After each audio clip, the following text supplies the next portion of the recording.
kabay gugma sa pagpahat sa mensahe sa Diyos? Gusto ka ba nga magamit sa buluhaton sa Ginoo? Nangita ka ba og lugar nga mabansay ang imong talento pinaagi sa media ministry? Igsuon ang tubag sa imong pangutana? Adventist Youth News Network.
Ang Adventist Youth News Network gimugna ni atong February 5, 2012. Ug kabalo pa ka Brother Jerome and Sister Hazel, ang AYNN giadlap nga programa nga gikan sa International Adventist News Network. Yes, sakto ka na Sister Eunice kay kini nga programa gihimugod alang sa pagpalambo sa atong Secretary's Report during the AY program ni ining atong church, the Iligan City SDA Central Church, pinaagi sa paghatod og mga balita og mga update sa atong mga kabatanunan sa ilang pagtubong Kristohanon sa atong lokal man nga iglesia o international nga iglesia. Yes, Kuya Jerome, no? O kini nga programa usab nag-utilize or nagagamit sa atong mga kabatanunan, specifically din sa SDA Central Church alang sa pagbansay sa ilahang mga talento. Diha linya sa broadcasting, journalism, public speaking, technical assistance ug usab ang video editing. Kung atong balikan, ang AYNN nagsugod usab sa usa ka humble beginning. Kaniadto aduna lamay usa ka webcam nga gi-provide sa atong usa ka dasig nga igsuon. Ug tungod kay webcam ang gigamit Brother John sa pag-cover sa news, ang resulta ngit-ngit og dili maklaro tungod kay adunay limited nga lighting system ug mga equipment. Ang mga news anchors and news reporters aduna sa kakulangon sa mga trainings and workshops, ilabi na sa pagpadala og balita sa matag adlong ipapawlay dinhi sa Iligan City Central Church. But praise God and blessings do come sa AYNN. Nadugangan ang mga lights ug adunay miabot nga DSLR camera. Kini nakatabang sa paghatag ug maanindot nga output sa report sa mga volunteers nga padayon sa paglambong sa ilang mga talento sa media ministry. Ug sa pagkakaron, it is still in the process that AYNN will soon have its own so-called studio. Pila ka bulan ang milabay sukad na tukod ang Adventist Youth News Network, usa ka panalangin ang miabot. Bisan sa kakulangon sa equipment, ang Adventist Youth News Network na feature sa International Adventist News Network. Welcome back. Let's turn to Sergio Gonzalez to find out what news you reported this week. Welcome to iShare, where you bring us the news. Recently, a group of young adults sent us a story about their news ministry, Adventist Youth News Network. The students from the Philippines say that they were inspired to share the latest youth activities and updates from their region. They share the news via webcam on Sabbath afternoons, and they ask for your prayers as they continue their efforts. To learn more about their ministry, visit them at facebook.com/Adventist Youth News Network. And don't forget to send us your stories at news.adventist.org/iShare. Ang Adventist Youth News Network usab nagacover og mga nagkalain-lain nga mga programa og mga kalihukan dinhi sa ato ang simbahan.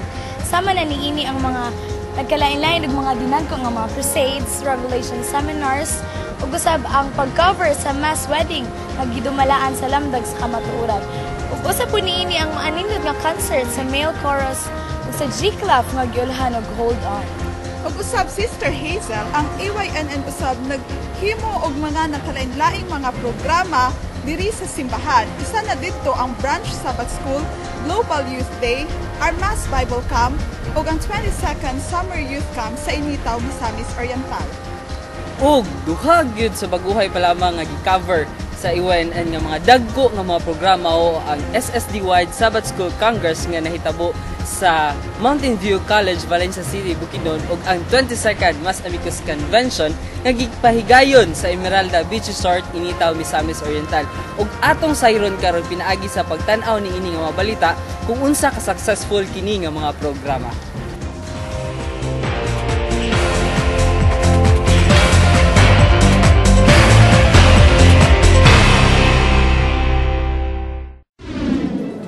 Aniya kita karon dinhi sa Mountain View College Alumni Church nga sa diin gipahigayon ang programa sa opening night sa atong division-wide Sabbath School Congress with the theme Revival and the Christian Life.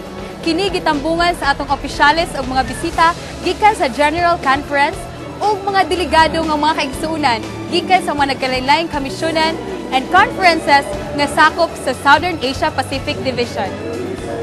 Ang programa ni kagabion mga kaigsunan give unhan sa praise and worship nga gidala sa atong mga kaigsunan nga kabatagunan gikan sa bagong taas ang Royal Ears.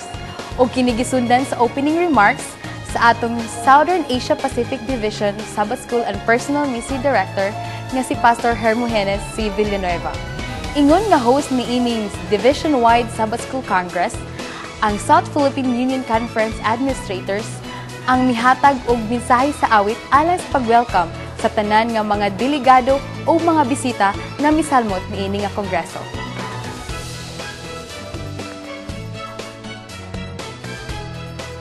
Usa sa nakapahimong pinasahi niini nga gabiun mga igsunan mao ang pagbisita ug ang pagtambong sa atong General Conference President nga si Elder Ted Wilson. Iyahang gi-emphasize nga bisan asa man kitang dapit unsa man kita kagamay niini ang kalibutana, we are important and we are an integral part of the Seventh-day Adventist community. We are an ambassador of Christ and we should always remember our Adventist name. Grand opening night, very impressive. Daghan kayong tao. Unya ang speech ni Pastor Ted Wilson, Elder Ted Wilson, very soul afflicting. Kay down to earth ba? Kay gihatagan jud niya halaga pinakagamay membro sa Seventh-day Adventist hangtod sa pinakadako. Dako kayong ikatabang sa ato nga mga Kristohanon sa pag-update sa ato nga pagtuo diha sa Ginoo. Busa kitang tanan ato jung paningkamutan nga makabaton kita sa gahom sa Ginoo ug ato usab mahatag sa atong pamilya. Natapos ang kagabion nga puno sa panalangin tungod sa mensahe nga nakapaaghat sa mga katawhan sa pag-revive sa ilang pagtuo o pagsalmot sa dakong buluhaton sa pagmensahe sa mga katawhan nining katapusan nga kapanahonan. Kini si Richie Jane Brion para sa News Plus. Taliwala sa nagapadayon nga serbisyo sa AYNN, mao kini ang mga tawo nga nagpalayo. Mga volunteers nga walay undang sa pagbuhat o pamaagi sa pagpahat sa mensahe sa Dios, pinaagi sa media ministry.